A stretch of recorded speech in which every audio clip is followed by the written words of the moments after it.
Bagaimana jika seorang wanita yang jatuh cinta namun cintanya belum mendapatkan sambutan dari laki-laki tersebut? Nah, ini kan kendala. Kalau laki-laki yang jatuh cinta, mungkin step-step di atas simpel, khususnya ta'aruf ya. Saya tidak bahas kontak langsung karena proses secara langsung itu dibahas di sesi ta'aruf kemarin.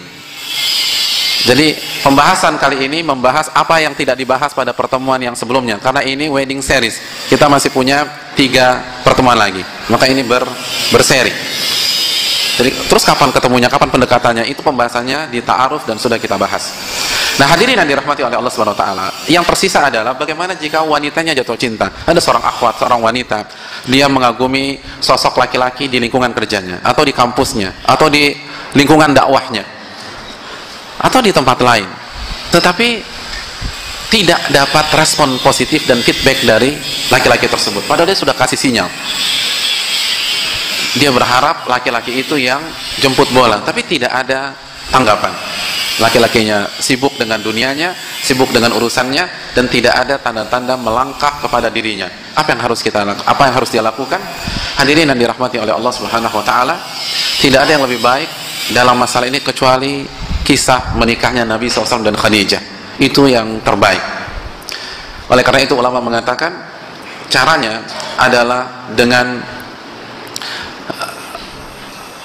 jemput bola. Sampaikan keinginan kita kepada laki-laki tersebut. Dan yang terbaik sebagaimana yang dilakukan Khadijah, jangan langsung, tapi melalui orang yang kita percaya. Dalam riwayat Khadijah mengutus salah satu sahabatnya untuk berbicara dengan Nabi SAW. Jadi Khadijah sudah terpikat, tapi Muhammad tidak pernah melangkah lebih jauh dari hanya sekedar berbisnis. Jadi Nabi Muhammad tidak ada niatan ke Khadijah untuk menjadikan beliau sebagai istri.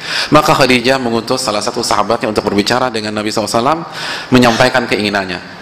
Dan lihat bagaimana sahabat Khadijah. Di antara riwayat tentang masalah ini, sahabatnya Khadijah menyatakan begini, wahai Muhammad, saya melihat engkau sudah pantas untuk menikah, sudah 25 tahun, sudah matang, kecerdasan emosionalnya sudah bagus, kenapa nggak nikah? Anda sudah layak nikah. Lalu setelah disampaikan hal-hal tersebut, dan sahabat Khadijah melihat respon yang positif, ternyata Muhammad tertarik juga ingin menikah. Lalu sahabatnya tersebut, kalau saya, engkau tuh sudah pantas untuk menikah, dan dari seluruh wanita di kota Mekah yang ada, saya tidak melihat ada yang lebih layak kecuali Khadijah, karena dia cantik, dia dewasa, dia dermawan, dia kaya, dia punya status sosial yang bagus seperti kamu, dan kalian berdua sangat serasi. Lihat, berkelas kan?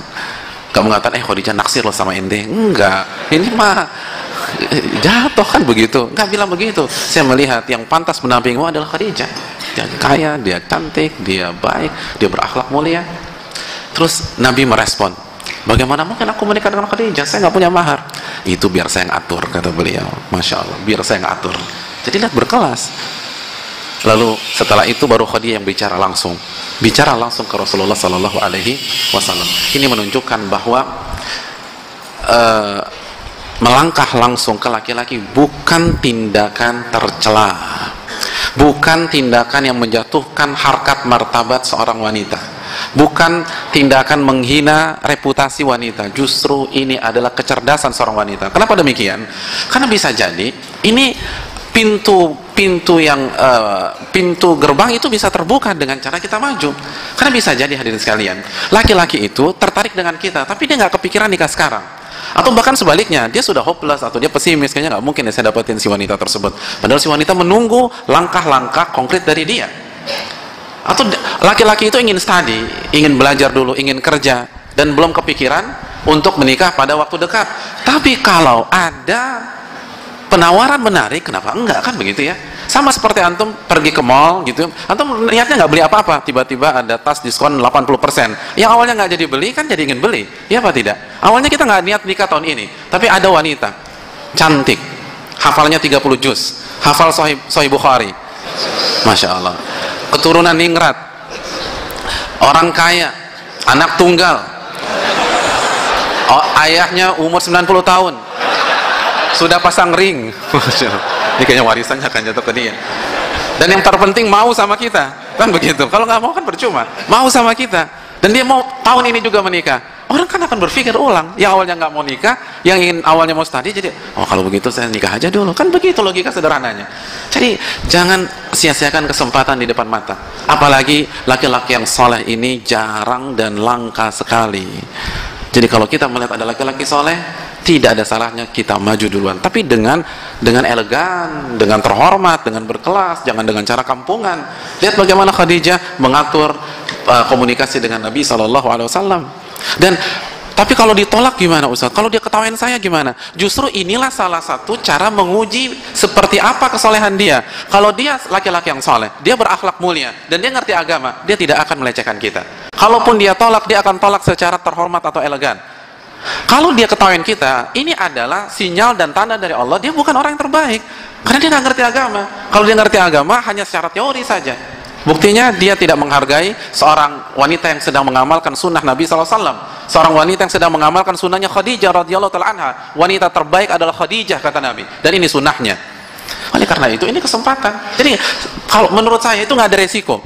Kalaupun direspon dengan cara tidak baik, ini bukti bahwa dia tidak baik untuk kita, dan bersyukurlah kepada Allah Subhanahu wa taala. Dan kalau dia laki-laki yang baik, diterima atau tidak, kita akan pulang dengan kepala tegak. Karena dia tidak akan menghinakan kita, dia akan menghormati kita, dia akan mengakui kehebatan, keberanian kita, dan seterusnya.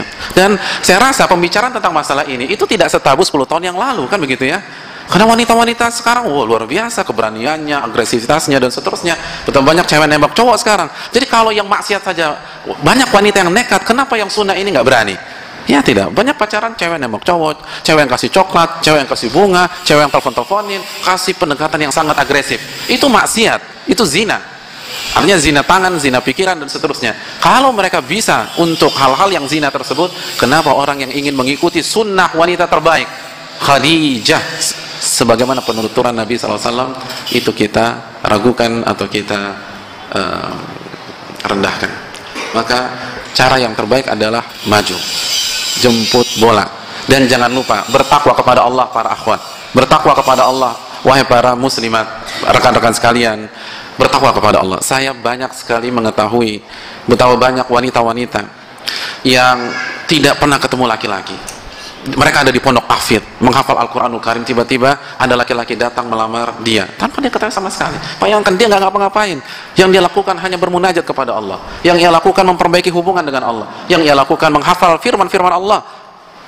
Yang dia lakukan adalah memperbaiki akhlaknya, tutur katanya. Akhirnya seisi pondok tahu bahwa dia adalah wanita yang spesial. Sampai ustadznya tahu ketika ada seorang laki-laki baik ingin mencari jodoh, maka ustadzahnya merekomendasi diri dia. Banyak cara Allah menjodohkan kita. Dan yang terpenting, bangun hubungan dengan Allah Subhanahu wa taala. Jangan kejar sana kejar sini. Tapi kalau kita sudah menemukan laki-laki yang bagi kita cocok, bagi kita layak untuk diperjuangkan, dianya baik, dia soleh, kita tahu sepak terjangnya, ibadahnya kita tahu, dan sekali lagi cari pasangan cocok itu susah sekali. An-nasuka ibili mi'ah, kata Nabi, hadis Bukhari. Manusia itu seperti 100 onta. Apa makna 100 onta? Maksudnya adalah, siapa yang punya onta di sini? Yang punya onta? Gak punya. Kalau kita punya kuda, 1-2 kuda, maka kita bisa latih kuda kita, lalu kita akan menunggangi dia dengan baik dan jinak. Tapi onta nggak demikian. Antum punya 100 onta, bisa jadi yang bisa antum tunggangi cuma 1-2 onta. Onta itu nggak bisa diatur, cocok-cocokan. Nah begitu juga kata Nabi, manusia itu cocok-cocokan. Tidak setiap orang soleh dijodohkan dengan orang soleh itu cocok. Walaupun sama-sama baik, sama-sama akidahnya bagus, sama-sama ahli tahajud, tapi belum tentu ketika digabungkan dalam satu atap mereka nyambung.